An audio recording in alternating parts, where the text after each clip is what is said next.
IBN 7 हौसला है। और इस वक्त की सबसे बड़ी खबर है झारखंड में कमल खिलने की। तो बर्फ से जमे जम्मू कश्मीर में त्रिशंकु विधानसभा की बिल्कुल स्थिति साफ हो चुकी है। मैं आपको साफ बता दूं कि अभी तक के जो चुनाव परिणाम और रुझान आपके सामने स्क्रीन पर हैं, वो दो बातें बहुत साफ कर रहे हैं। पहली बात तो ये कि बीजेपी के लिए ये चुनाव ऐतिहासिक है। जम्मू कश्मीर में वो दूसरी सबसे बड़ी पार्टी है, तो झारखंड में अपने दम पर सरकार बना रही है। और दूसरी बड़ी बात इस चुनावों में ये कि दूसरी बड़ी पार्टी राष्ट्रीय पार्टी कांग्रेस का सूपड़ा लगभग साफ हो गया है। कांग्रेस मुक्त भारत की जो बात बीजेपी करती है, उसमें काफी हद तक वो कामयाब भी दिखाई देती है। आपके सामने हम झारखंड के इस वक्त ट्रेंड्स और लीड्स दिखा रहे हैं। अभी तक के 81 में से 42 सीटों पर बीजेपी है और बीजेपी अपने दम पर सरकार बना रही है। बीजेपी गठबंधन नहीं है, माफ करिएगा। झारखंड मुक्ति मोर्चा 19 सीटों के साथ नंबर 2 पर है। अपना प्रदर्शन पिछली बार से जेएमएम ने इस बार बेहतर किया है। जेवीएम मोर्चे को 8 सीटें हैं, कांग्रेस गठबंधन को 6 सीटें हैं, अदर्स के खाते में 6 सीटें हैं। और यह साफ तौर पर इशारा करता है कि बीजेपी इस जब से राज्य बना है 2000 से लेकर अब तक इन 14 सालों में, यह बात कही जा सकती है कि बीजेपी ने इन 14 सालों में अपने आप को मजबूत किया और अपने दम पर झारखंड में सरकार बना पा रही है। और झारखंड में हुए चुनाव में मोदी का चमत्कार साफ नजर आ रहा है। पार्टी ने सारे विरोधियों को ध्वस्त कर दिया, चाहे कांग्रेस हो या झारखंड मुक्ति मोर्चा या फिर झारखंड विकास मोर्चा।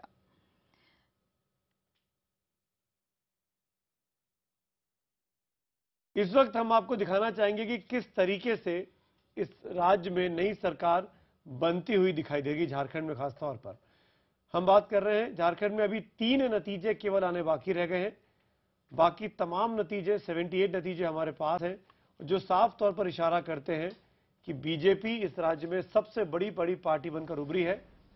आप देख सकते हैं मिडवे मार्क से बीजेपी आगे निकल गई है 42 सीटों के साथ बीजेपी गठबंधन। और सबसे बड़ी खबर यह बीजेपी खेमे से कि बीजेपी के जो सबसे कद्दावर नेता माने जाते हैं अर्जुन मुंडा, पार्टी का आदिवासी चेहरा, वो चुनाव हार गए हैं। और इस बार लगातार बीजेपी की तरफ से कहा गया कि ऐसा व्यक्ति मुख्यमंत्री बन सकता है इस आदिवासी बहुल राज्य में जो गैर आदिवासी हो। इसीलिए यह बात बहुत इंपॉर्टेंट हो जाती है कि रघुबर दास या फिर सरयू राय पार्टी के मुख्यमंत्री के 2 बड़े नाम है जो इस रेस में आगे चल रहे हैं। कौन कौन से की कैंडिडेट्स हैं जिनका चुनाव हश्र क्या हुआ, वो आपके सामने स्क्रीन पर लगातार चल रहा है। बाबूलाल मरांडी चुनाव हारे हैं, दोनों ही सीट से चुनाव हार गए हैं। ये उनके लिए बहुत अपमानजनक स्थिति है। जब एंटी जेएमएम की वेव थी तब बाबूलाल मरांडी चुनाव हार गए। हालांकि वेव भी एंटी जेएमएम साबित नहीं हुई, जेएमएम ने अपने प्रदर्शन को सुधारा है। हम यहां पर यह कह सकते हैं कुल मिलाकर इन परिणामों के बाद, इन नतीजों के बाद, जो एग्जिट पोल हमने दिखाया था एक्सिस एपीएम का, वो एग्जिट पोल कम से कम झारखंड के मामले में बिल्कुल सटीक बैठा है। 37 से 43 सीटें हमने दिखाई थी बीजेपी की। बाकी तमाम लोग 50 प्लस और 60 प्लस की बातें कर रहे थे। केवल IBN 7 का ये और एक्सिस एपीएम का सर्वे बिल्कुल ठीक बैठा और 42 सीटें बीजेपी और गठबंधन के खाते में आती हुई दिखाई दे रही हैं। बाकी पार्टियां जैसा कि हमने कहा पीछे छूट गई हैं। एक बात साबित हो जाती है कि यह सर्वे जो एक्सिस एपीएम का था, IBN 7 का था, वो सटीक है। बिल्कुल। और बात करें झारखंड की तो 4 दिन पहले 20 दिसंबर को IBN 7 ने अपने एग्जिट पोल में जो तस्वीर दिखाई थी, कमोबेश वही तस्वीर सामने आई है। और आंकड़ों के आधार पर अब हम ये कह सकते हैं कि झारखंड का हमारा एग्जिट पोल एकदम सटीक था। सिर्फ हमने ही कहा था कि झारखंड में बीजेपी बहुमत के आंकड़े के आसपास रहेगी। जम्मू कश्मीर के चुनावी नतीजे भी IBN 7 के एग्जिट पोल से ज्यादा अलग नहीं है। कुल मिलाकर आज के नतीजों ने हमारे एग्जिट पोल के नतीजों पर मुहर लगा दी है। 20 दिसंबर 2014, वक्त शाम 7 बजे। एक्सिस एपीएम का एग्जिट पोल आपके सामने है। आप देख सकते हैं बीजेपी 37 से 43 सीटें जीतती हुई दिखाई दे रही है। जेवीएम के खाते में 12 से 16 सीटें हैं, जेएमएम 10 से 14, कांग्रेस 7 से 11, अदर्स 4 से 8। बीजेपी अपने दम पर 81 में से 43 सीटें जीत सकती है, जो कि बहुमत के आंकड़े से ऊपर है। जो बीजेपी को 43 झारखंड के नतीजे आने से 4 दिन पहले ही आईबीएन 7 के लिए एक्सिस एपीएम के एग्जिट पोल में हमने दिखाया था कि बीजेपी अकेले दम पर झारखंड में सरकार बना सकती है। आईबीएन 7 के लिए एक्सिस एपीएम के सर्वे में बीजेपी गठबंधन को 37 से 43 के बीच सीटें मिलने का अनुमान जताया था और मतगणना के बाद बीजेपी के खाते में आई 42 सीटें। एग्जिट पोल में हमने दिखाया था कि झारखंड विकास मोर्चा को 12 से 16 सीटें मिल सकती हैं। मतगणना के बाद जेवीएम 8 सीटों पर सिमट गई। हमने दिखाया था कि झारखंड मुक्ति मोर्चा को 10 से 14 सीटें मिल सकती हैं और असल तस्वीर साफ होने पर जेएमएम को 19 सीटें मिली हैं। हमने कांग्रेस को 7 से 11 सीटें मिलने का अनुमान लगाया था और नतीजा आने के बाद कांग्रेस को 6 सीटें ही मिली। हमने अन्य को 4 से 8 सीटें दी थी और उन्हें 6 सीटें मिली। इस तरह बीजेपी और कांग्रेस के बारे में हमारा एग्जिट पोल बेहद सटीक रहा। हालांकि जेवीएम और जेएमएम के मामले में एग्जिट पोल और असल नतीजों में थोड़ा बदलाव आया। हमने अपने सर्वे में एक सीट का लेखा जोखा दिखाया था।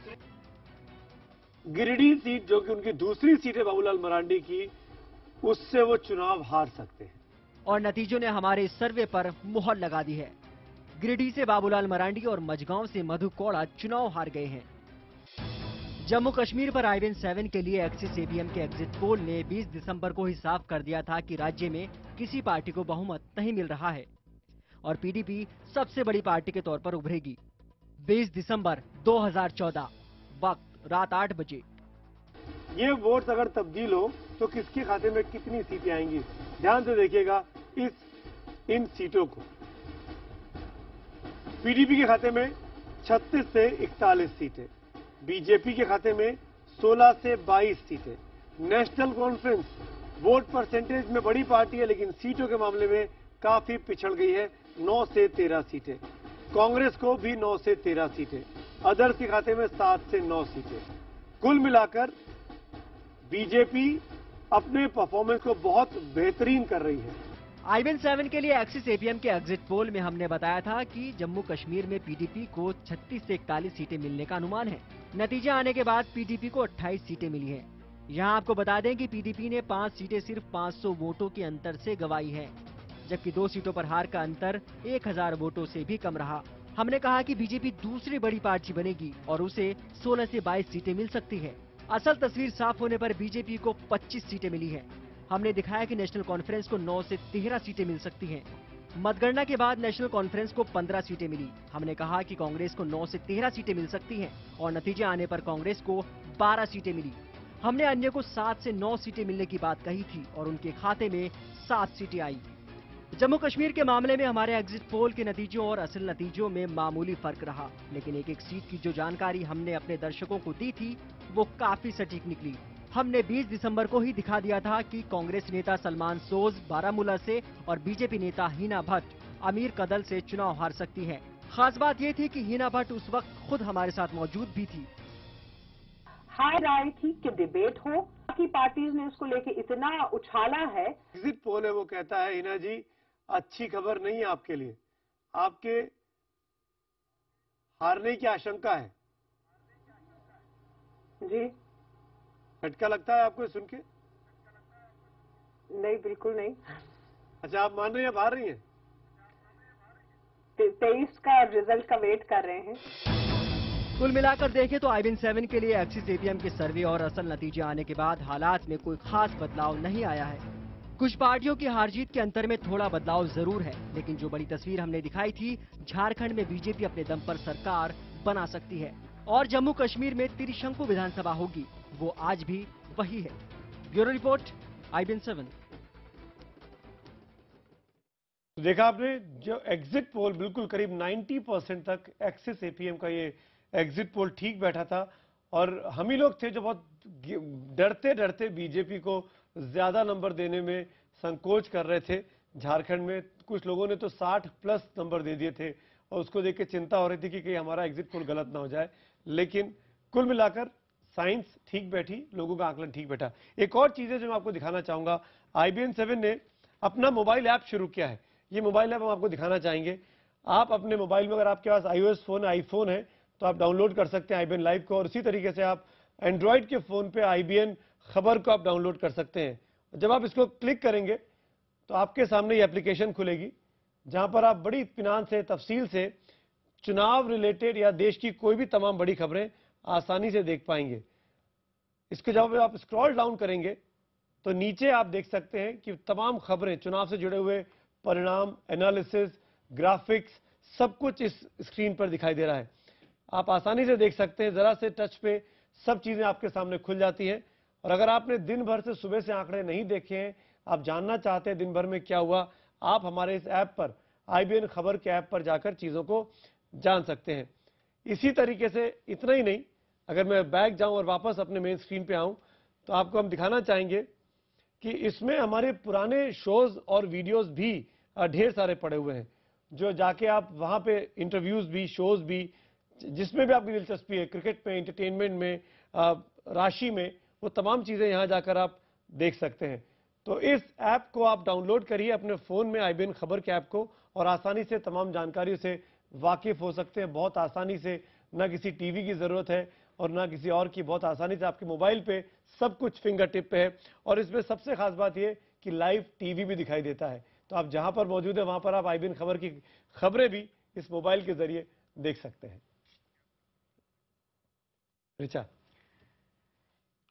तो अब हम लोगों को भी डाउनलोड करना चाहिए, अभी मैंने भी नहीं किया। चलिए हम वापस रुक करते हैं चुनाव की खबरों का। और 2 राज्यों में चुनावी नतीजे आ गए हैं और उसका लगातार हम विश्लेषण कर रहे हैं। मैं आपको बताया कि हमारे एग्जिट पोल सबसे सटीक बैठे हैं और इस पर चर्चा करने के लिए हमारे साथ जुड़ रहे हैं चुनावी विश्लेषक हैं, एक्सपर्ट प्रोफेसर संदीप शास्त्री, और साथ ही अमिताभ सिन्हा, हमारे वरिष्ठ सहयोगी। अमिताभ, अगर मैं आपसे सबसे पहले ये पूछूं, अर्जुन मुंडा की हार आपको चौंकाती है? बिल्कुल चौंकाती है। 2 बार मुख्यमंत्री रह चुके हैं और पार्टी के फिलहाल एकमात्र बड़े नेता चल रहे थे और मुख्यमंत्री पद के दावेदार थे, तो उनका हारना काफी चौंकाने वाला है, खासकर उस समय जब नरेंद्र मोदी की लहर थी और मोदी के नाम पर वोट मांगे जा रहे थे और पार्टी सत्ता में आ गई। ऐसे में हारना जरूर कुछ ना कुछ कारण इसके पीछे है। बहुत कार्पेट बॉम्बिंग जैसी अगर उसकी कैंपेनिंग की बात करें तो मोदी ने दोनों ही राज्यों में बहुत ज्यादा अपनी प्रेजेंस दर्ज कराई है। उसके बावजूद अगर घाटी की बात करें, प्रोफेसर संदीप शास्त्री, आपका रिएक्शन?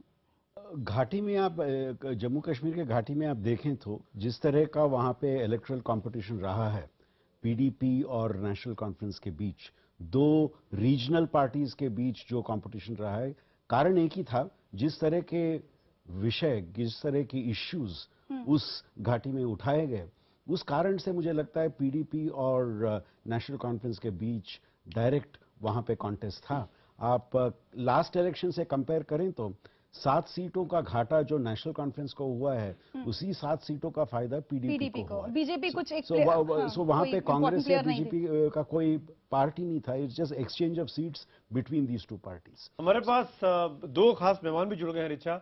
PL पुनिया साहब कांग्रेस के प्रवक्ता नेता हमारे साथ हैं और शाहनवाज हुसैन साहब BJP के नेता हमारे साथ हैं। शाहनवाज जी, पुनिया जी, मैं आपके पास आऊं। अमिताभ सिन्हा के पास एक महत्वपूर्ण जानकारी है जम्मू कश्मीर को लेकर। अमिताभ, BJP हल्के में क्या चल रहा है? क्योंकि BJP इतनी अच्छा परफॉर्मेंस तो कर पाई, मिशन 44 अगर करना है तो आप कुछ इशारा कर रहे थे, कुछ फॉर्मूले पर एक विचार विमर्श चल रहा है, क्या है वो? देखिए, 2 चीज साफ है। BJP अध्यक्ष अमित शाह ने कह दिया था कि सारे विकल्प खुले हैं, पहली बात। दूसरी बात, विकल्प में क्या है? PDP घाटी में सबसे बड़ी सीट पार्टी है। BJP को जम्मू इलाके में सबसे ज्यादा सीटें आई हैं। BJP जानती है अब इन सीटों से ज्यादा अब आंकड़े बढ़ने के आसार आने वाले दुनिया में बिल्कुल नहीं है, इसलिए सत्ता में जाना जरूरी है, मुख्य धारा में जुड़े रहना है। इसलिए पार्टी, संकेत ये मिल रहे हैं कि पार्टी अब PDP से बात करेगी, PDP से बात करेगी और 3-3 साल के फॉर्मूले पर विचार हो सकता है। मुफ्ती मोहम्मद सईद को मुख्यमंत्री बनाया जाए और महबूबा मुफ्ती को केंद्रीय मंत्री बनाने की बात हो सकती है, लेकिन फिलहाल ये फॉर्मूले पर है। लेकिन इस फॉर्मूले पर BJP का आला नेता हो सकता है PDP से बातचीत की शुरुआत करें, लेकिन इस पर अंतिम मुहर कल संसदीय बोर्ड की बैठक में लगेगी, जब प्रधानमंत्री मोदी खुद पहुंचेंगे BJP अपना दूसरा टर्म चाहेगी कि पहला टर्म चाहेगी 3 साल में? देखिए, जिसकी ज्यादा सीटें हैं वो पहले आता है, इसलिए हमें नहीं लगता कि पहले दावा ठोकने वाली BJP फॉर्मूला सुझा रही है, तो ऐसा नहीं। शाहनवाज जी से इसका रिएक्शन ले लिया जाए। शाहनवाज जी कुछ बोलेंगे नहीं, पार्लियामेंट्री बोर्ड तय करेगा। शाहनवाज जी, मैं आपके पास आऊंगा, आप तुरंत खबर को गिरा देंगे। इससे अच्छा अमिताभ से बात कर लूं। नहीं बात यह है कि मैं ये सोच रहा था कि आप ये कहेंगे जो आपका एग्जिट पोल था, उस दिन मैंने आपसे ये वादा किया था कि मैं ओपिनियन एग्जिट पोल पर भी मैं आपके साथ था जी हाँ, और मैंने कहा था कि मैं नतीजे के दिन आऊंगा। तो देखिए मैं वादे का कितना पक्का हूं सुमित जी मैं आया हूं और आप और अमिताभ जी विश्लेषण कर रहे हैं, ये सही बात है। लेकिन ये सही है कि बीजेपी आज एक दिन भर ये चर्चा हो रही है, हर चैनल पर मुझे उसको जाकर तशरीह करनी पड़ रही है, वाज़ेह करना पड़ रहा है, प्रवक्ता के नाते बताना पड़ रहा है कि मिशन 44, लोग समझ रहे हैं मिशन कश्मीर फिल्म बनी थी तो उसी से जुड़ा हुआ मिशन 44 कहा, और झारखंड में भी वही बात कही, महाराष्ट्र में भी वही बात कही, यानी पूर्ण बहुमत दें। पूर्ण बहुमत का मतलब यहाँ थोड़ा अंदाज में कह दिया। आप मिशन 44 को छोड़ दीजिए, अमिताभ सिन्हा जो जानकारी दे रहे हैं, क्या ऐसा प्रस्ताव आ सकता है बीजेपी की तरफ से पीडीपी को कि दोनों बारी बारी से 3-3 साल के लिए सरकार बनाए? आपने मुझे यहाँ मोहर लगवाने के लिए अपनी बात पे बैठाया है और क्या मेरी बात सुनने के लिए बैठाया है? अपनी बात पे मोहर लगवाने के लिए। आप सुमित अवस्थी सवाल पूछें अमिताभ सिन्हा से, अमिताभ सिन्हा के सवाल आप जवाब नहीं देंगे, आप घुमाते रहेंगे, तो आप एयर टाइम खाएंगे, जवाब नहीं देंगे। मैं जानता हूँ आपको शहनवाज भाई। एयर टाइम नहीं, मैं फुटेज खोर नहीं हूँ, आपको पता है मैं कम शब्दों में अपनी बात कहता हूँ। लेकिन सरकार में शामिल होंगे कि नहीं? अमित शहनवाज जी सरकार में शामिल तो होंगे? कौन सी सरकार में? वहां जम्मू कश्मीर में? अरे साहब, बीजेपी के बिना कहाँ कुछ हो रहा है वहां, इससे ज्यादा क्या कह दें आपको। चलिए बताओ, आप कह रहे हैं कि सरकार में आप लोग हैं। देखिए, बीजेपी जब से चुनाव हुआ है, राष्ट्र जीते, महाराष्ट्र जीते, हरियाणा जीते, झारखंड जीते, हमारे साथ सरकार है और पुनिया जी के साथ हार है, बस यही है। कांग्रेस हार पे हार मिल रहा है और हमें सरकार पे सरकार मिल रही है। पुनिया साहब जवाब दीजिए। भारतीय जनता पार्टी और कांग्रेस में चिंतन है, पुनिया साहब को मेहनत करना चाहिए, राहुल जी को जाकर मेहनत करना चाहिए। कहीं भी तो ये लोग कहीं जीते, जहां चुनाव होता है वहीं कांग्रेस हार जाती है जी, और मोदी साहब जीत जाते हैं। शहनवाज हुसैन साहब के बहुत आभारी हैं कि उनको कांग्रेस पार्टी की बड़ी चिंता है और वो चाहते हैं कि मेहनत करके अगली बार भारतीय जनता पार्टी को परास्त करके सरकार बनाएं, तो मैं तो उनका बहुत आभारी हूं।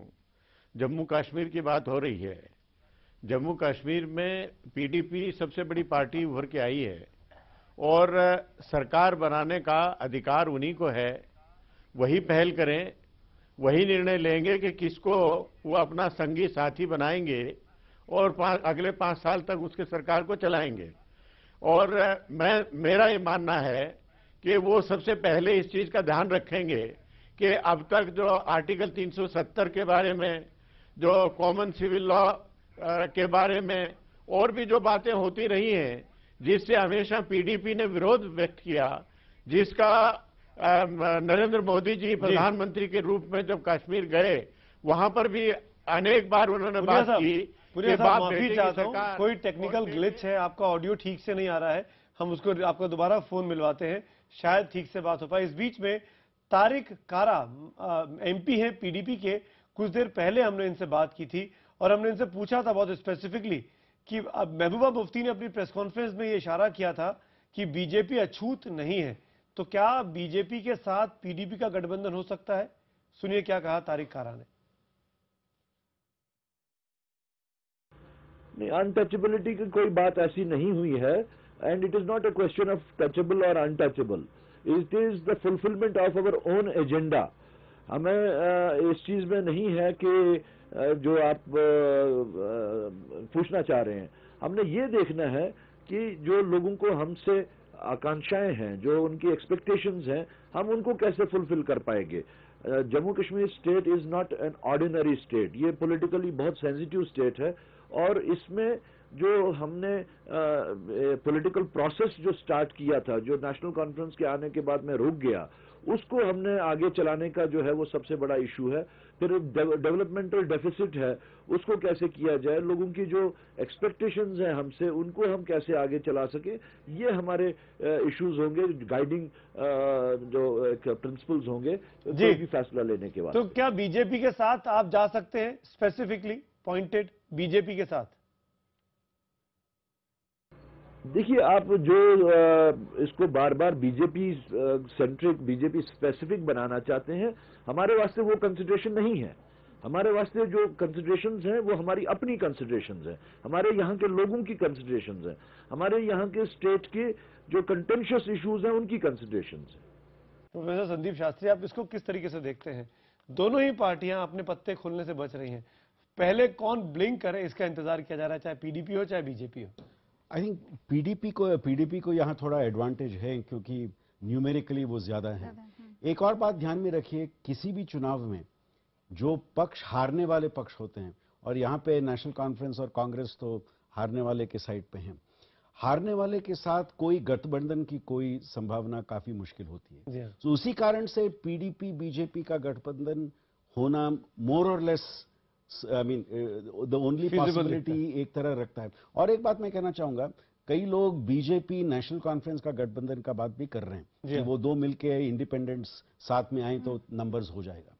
लेकिन ऐसे कोई संभावना हो तो वैली में जिस पार्टी को सबसे ज्यादा स्थान मिले हैं उस पार्टी को आप इस अलायंस से एक्सक्लूड कर रहे हैं, और जम्मू एंड कश्मीर के पॉलिटिक्स के लिए वो बात ठीक नहीं रहेगा आज की परिस्थिति में। और दोनों ही पार्टियां, चाहे बीजेपी हो चाहे पीडीपी हो, दोनों को अपने अपने इलाके में, जम्मू में बीजेपी को, पीडीपी को वैली में नंबर्स मिले हैं, मेजॉरिटी मिली है, उनके लिए मैंडेट है, लेकिन दोनों की विचारधारा बिल्कुल ऑपोजिट है।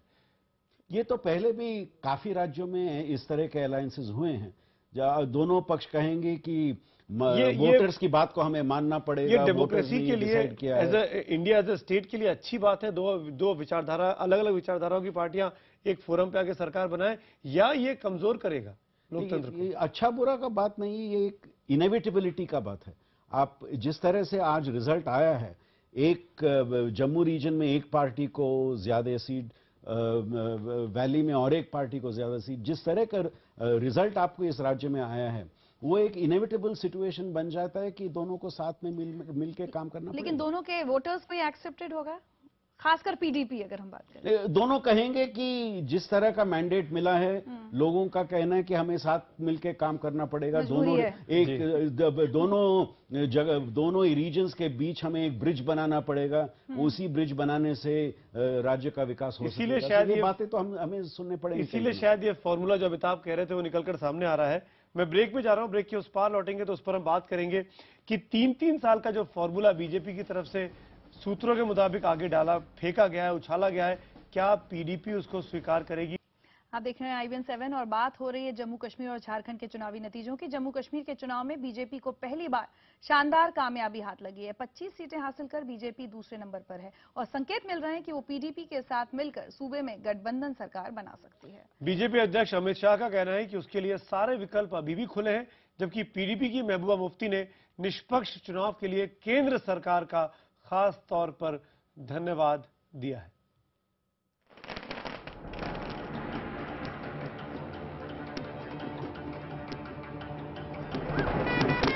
जम्मू कश्मीर में बीजेपी की बल्ले बल्ले है। हालांकि पार्टी सीटों के लिहाज से दूसरे नंबर पर ही रही, लेकिन खेमे में जीत का जश्न है। जम्मू कश्मीर में पार्टी को पहली बार इतनी बड़ी कामयाबी, इतने ज्यादा वोट और इतनी सीटें मिली हैं। ये और बात है कि घाटी की 34 सीटों में से पार्टी केवल एक जगह ही जमानत बचा पाई। कार्यकर्ताओं ने जीत का जश्न जम्मू में तो मनाया ही, इसकी गूंज दिल्ली तक सुनी गई। पार्टी अध्यक्ष अमित शाह ने साफ कर दिया कि वो इतनी सीटें हासिल करने के बाद विपक्ष में बैठने वाले नहीं, उनके लिए सारे विकल्प खुले हैं।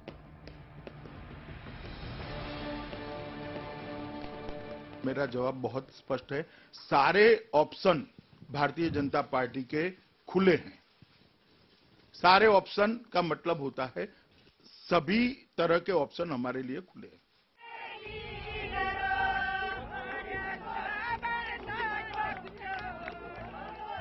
नतीजे आने के साथ ही ये साफ हो गया था कि सूबे में गठबंधन सरकार बनेगी। पहले पीडीपी की ओर से नेताओं ने संकेत देने शुरू किए कि वो बीजेपी के साथ मिलकर सरकार बना सकते हैं, लेकिन थोड़ी देर बाद ही पार्टी की अधिकृत आवाज सामने आई।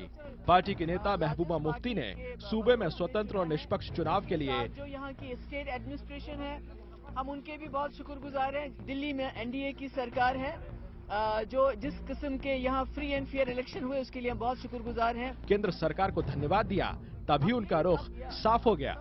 महबूबा का कहना था कि उनके लिए सीटों के अंकगणित से ज्यादा सुशासन अहम है। जो दिल्ली में एनडीए की सरकार है, जो जिस किस्म के यहाँ फ्री एंड फेयर इलेक्शन हुए उसके लिए हम बहुत शुक्रगुजार हैं। हमारी जो प्रायोरिटी होगी वो ये नहीं होगी कि हम किसी तरह से इसे जोड़ तोड़ से या don't want to cobble up a government, but definitely कि we are looking for a kind of a governance which is based on our agenda. जहां तक नेशनल कॉन्फ्रेंस का सवाल है तो एंटी इनकम्बेंसी ने उसकी लुटिया डुबो दी। खुद मुख्यमंत्री उमर अब्दुल्ला एक सीट से चुनाव हार गए और दूसरी बार महज 1000 वोटों से जीत मिली। लेकिन जितनी आशंका थी, पार्टी का प्रदर्शन उतना बुरा नहीं था। 87 में से 15 सीटें नेशनल कॉन्फ्रेंस के हाथ लगी। उमर ने नतीजों के बाद कहा कि वो बीजेपी के साथ मिलकर सरकार बनाने की जल्दबाजी में नहीं है। ये उनके लिए ठीक नहीं होगा। वो 6 साल इंतजार कर सकते हैं। मैं बेचैन नहीं हूँ दोबारा इस कुर्सी पर बैठने के लिए। अभी मैं 6 साल आराम से काट सकता हूँ। ऑपोजिशन का रोल अदा करूंगा, बीरवा का एमएलए बन के रहूंगा। इन लोगों की जिम्मेदारी है ये साबित करें कि ये मुझसे बेहतर काम कर सकते हैं। कांग्रेस की हार तो लगभग तय मानी जा रही थी। उसने भी दर्जन भर सीटें हासिल की, लेकिन उसने जम्मू में बीजेपी को बड़ा नुकसान पहुंचाया। बहरहाल पीडीपी और बीजेपी को सरकार के लिए स्वाभाविक गठबंधन माना जा रहा है, लेकिन कुछ जानकार घाटी के सियासी चरित्र के मद्देनजर दूसरे विकल्पों से भी इनकार नहीं कर रहे। Bureau report, IBN 7। Shahnawaz Hussain हमारे साथ हैं, पीएल पुनिया मेरे साथ हैं, संदीप शास्त्री मेरे साथ हैं, अमिताभ सिन्हा मेरे साथ हैं। शाहनवाज जी आप रहिएगा मेरे साथ, एक महत्वपूर्ण सवाल पूछना है, लेकिन उसके पहले एक ग्राफिक दिखाना चाहूंगा कि अगर सरकार बनती है जम्मू कश्मीर में तो वो कैसे बन सकती है, कैसे वो संभावना है जो जादुई आंकड़ा है 44 का वो कैसे मिलेगा। बीजेपी के पास 25 सीटें हैं और पीडीपी के पास 28 सीटें हैं, तो मोटे तौर पर ये दोनों मिला के 53 होते हैं। आसानी से सरकार बन सकती है और मैंडेट भी इन्हीं दोनों पार्टियों के लिए, एक के लिए जम्मू के इलाके में और एक के लिए कश्मीर के इलाके में। तो ये सबसे फिजिबल कॉम्बिनेशन दिखता है। विकल्प नंबर 2 है, बीजेपी के पास 25 सीटें हैं। बीजेपी चाहती है तो इस विकल्प में नेशनल कॉन्फ्रेंस की ओर जा सकती है, जिनके साथ वो पहले भी गठबंधन रख चुके हैं। 25 और 15 मिलकर 40 होते हैं और इसमें अदर्स के खाते के जो 7 हैं वो जोड़ दिए जाएं तो ये बहुमत के ऊपर निकल जाता है और सरकार बन सकती है। पर वही सवाल कि नेशनल कॉन्फ्रेंस के खिलाफ मैंडेट है, क्या बीजेपी उनका साथ चाहेगी। तीसरा विकल्प, पीडीपी के पास 28 सीटें हैं, कांग्रेस के पास 12 सीटें हैं, दोनों को मिलाओ तो 40 का आंकड़ा होता है। 7 अदर्स हैं, इनको मिलाओ तो 47 हो जाते हैं। लेकिन यहां पर भी वही बड़ा सवाल कि ये कांग्रेस के खिलाफ भी मैंडेट है, क्योंकि कांग्रेस पिछले 6 सालों से सत्ता में थी और इस बार उसके खिलाफ वोट पड़ा है। क्या पीडीपी चाहेगी कांग्रेस के साथ जाना इन परिस्थितियों में। और चौथा और आखिरी विकल्प जो कि सबसे ज्यादा हाइपोथेटिकल है, जो कि बिहार फॉर्मूला है कि पीडीपी और एनसी को मिला के एक हो जाए, तो दो विरोधी धुर विरोधी पार्टियां 28 और 15 मिलकर 43 और इसमें अन्य को जोड़ देंगे तो 50। लेकिन दोनों पार्टी, ये अगर सरकार बनती है तो पूरी तरीके से जम्मू रीजन इग्नोर हो जाएगा, ये कश्मीर का रीजन की पार्टी होगी, जो कि फिजिबल नहीं दिखाई देता है। तो इन परिस्थितियों में जो ऑप्शन नंबर 1 है बीजेपी और पीडीपी का, वो अगर हम समझ से बात करें तो ज्यादा फिजिबल दिखाई देता है। शाहनवाज हुसैन, इसके आगे की मुझे कुछ बोलने की जरूरत है क्या? नहीं, IBN 7 मॉडल कह सकते हो उसको। तो जो आपने ऋचा जी ने मिलकर जो मॉडल बताया है उस पर भी विचार कर सकते हैं।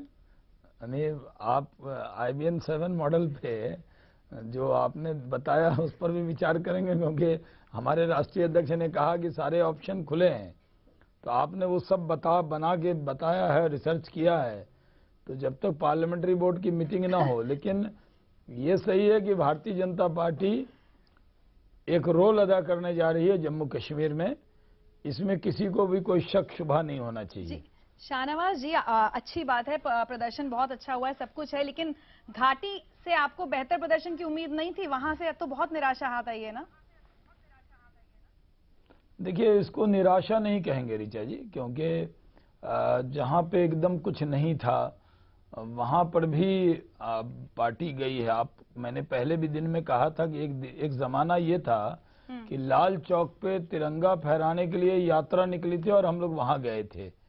अब हमारा कितना लगाव है, और वहां आज घर घर में बीजेपी का नाम, झंडा, नेता हो गए हैं। तो हमने बेस बना लिया है और इस बार एक मजबूत बेस बनाया है। अगली बार उस पर इमारत खड़ी करेंगे। पुनिया साहब कुछ कहना चाह रहे हैं? जी, आपकी बात का जवाब पुनिया जी। देखिए, ये तो बहुत आसान है। नहीं, मैं तो आपके समर्थन में हमेशा रहता हूं। आप जैसे लोग हों तो भारतीय जनता पार्टी और कांग्रेस में कोई फर्क ही ना रहे। मैं आपकी बात नहीं कर रहा, लेकिन ये स्टूडियो में बैठ के जो गठबंधन बना के सरकार बनाने का, ये तो ठीक है अपनी जगह। आपने महबूबा मुफ्ती उनका बयान सुना होगा, उसमें उन्होंने स्पष्ट कहा है कि हम एजेंडा के आधार पर सरकार बनाएंगे।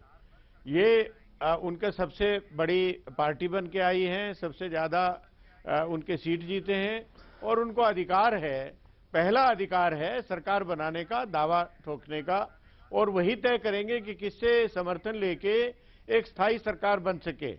लेकिन मेरा ये मानना है जो पहला मॉडल, और आप कहते हैं कि ये अचूक मॉडल है, भारतीय जनता पार्टी और पीडीपी मिलकर सरकार बनाएं, तो जो महबूबा मुफ्ती जी ने कहा है कि एजेंडा के आधार पर, तो एजेंडा तो दोनों का अलग अलग है, दोनों की विचारधारा पूरी तरह से अलग अलग है।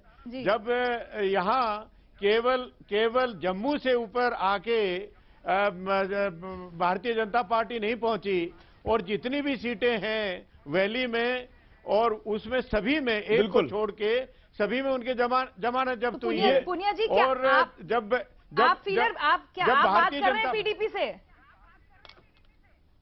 नहीं, मेरी बात सुन लीजिए। पुनिया जी का फॉर्मूला क्या है ये बताएं ना। भारतीय, मैं अपना फार्मूला भी बताऊंगा आपको। जी बताइए। भारतीय जनता पार्टी जो पूरे हिंदुस्तान भर में हिंदुत्व के आधार पर वोट मांगती है, वो वैली में जाके कैसे वोट मांगेगी और कैसे अपना जनाधार बनाएगी, ये एक सोचने की बात है। हिंदुत्व के नाम पे कहां मांगती है? उसी तरह से पीडीपी किस तरह से आर्टिकल 370 पर जो ये अड़े हुए हैं, जो इनके आपस में विचार हैं, तो एजेंडा तो मेल नहीं खाता। शाहनवाज जी, ये बात तो समझानी पड़ेगी। अगर आप पीडीपी के साथ सरकार बनाएंगे, पुनिया जी मैं आपका काम आसान कर रहा हूं, छोटे शब्दों में रख दे रहा हूं ताकि हम डिबेट को आगे बढ़ा सके, और भी लोग हैं। 370 पे क्या सफाई देंगे आप अगर आप पीडीपी से हाथ मिलाते हैं तो? देखिए, अभी तो हमने किसी से हाथ मिलाने का कोई तय नहीं किया, सिर्फ ऑप्शन ओपन किए हैं। और जब हम किसी से हाथ मिलाएंगे तब भी तो आपके डिबेट में आएंगे। सवाल ये है कि 370 हमारे दिल में बसता है और उस पर बीजेपी की तरफ से कोई कंप्रोमाइज नहीं है। ये हम एक नहीं अनेक बार कह चुके हैं। जहां तक पुनिया साहब कह रहे हैं अभी आपने कैंपेन में कहा बार बार शाहनवाज जी कि हम चर्चा करने को तैयार हैं, 370 के ऊपर चर्चा होनी चाहिए। नहीं, तो दिल में बसता है तो चर्चा का रास्ता क्यों खोल रहे हैं? नहीं, चर्चा कर, हम चर्चा ये कर रहे हैं कि आखिर इससे फायदा क्या हुआ है, ये चर्चा, आखिर इससे कश्मीर की आवाम को फायदा क्या हुआ, ये चर्चा कीजिए। ये कहा, ये थोड़ी कहा कि ये डिबेटेबल है, नहीं इसको हम पीछे हटने को तैयार है, ये सब कहा क्या? कहा कि इससे आपका क्या फायदा हुआ है, नुकसान हुआ, ये सोचिए, ये कहा है हम लोगों ने। जहां तक पुनिया साहब ने कहा हिंदुत्व की बात, तो हिंदुत्व की बात बीजेपी जी बताइए। शहनवाज हुसैन साहब, मैं जानना चाह रहा हूं, आप कह रहे हैं कि आर्टिकल 370 हमारे दिल में बसा है और उसके ऊपर कोई समझौता नहीं हो सकता, और पीडीपी की तरफ से उन्होंने ये कहा है कि 370 पे वो कोई समझौता नहीं कर सकते, वो जम्मू कश्मीर की आवाम से जुड़ा हुआ मुद्दा है, और उन्होंने कहा कि एजेंडा के आधार पर हम सरकार बनाएंगे। तो किस तरह से अच्छी सूचना जो राष्ट्रीय अध्यक्ष बता रहे हैं कि अच्छी सूचना आएगी, ये कौन सी अच्छी सूचना होगी, किस आधार पर अच्छी सूचना आएगी, ये भी कुछ हमको बता दें। हमारे लिए तो अच्छी सूचना ये है कि हर जगह कांग्रेस सिंगल डिजिट में जा रही है। पहली सूचना पुनिया साहब ये हम लोगों के लिए शाहनवाज जी, लेकिन कुछ तो कॉम्प्रोमाइज करने पड़ेंगे ना शाहनवाज जी, कॉम्प्रोमाइज क्या करेंगे? शहनवाज जी इसमें बहुत ज्यादा खुश होने की जरूरत नहीं है। हम तो 10 साल के बाद, हम ये कह रहे हैं 10 साल के बाद एंटी इनकम्बेंसी को फेस करके हम यहाँ तक पहुंचे हैं। देखिए, लेकिन आप तो अभी से एंटी इनकम्बेंसी नहीं है।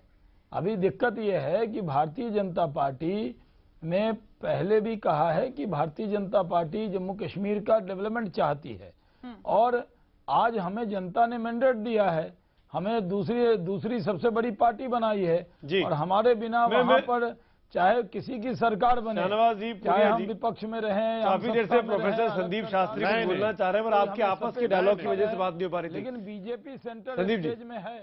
आप जिस तरह से शाहनवाज जी डिफेंड कर रहे हैं पार्टी को कि कई विषय हमारे मेन एजेंडा में हैं, अगर कल पीडीपी और बीजेपी का कोई अलायंस या अलायंस भी थोड़ा कहना मुश्किल हो सकता है, अंडरस्टैंडिंग हो, तो पहले भी हमें ये बात याद है कि जब वाजपेयी जी ने एनडीए सरकार बनाई थी, तीनों मुद्दों को उन्होंने बैक बर्नर में रखा था। तो ये कोई नई बात नहीं है कि जो उनके मूल मुद्दे हैं उन्हें बैक बर्नर में रखें।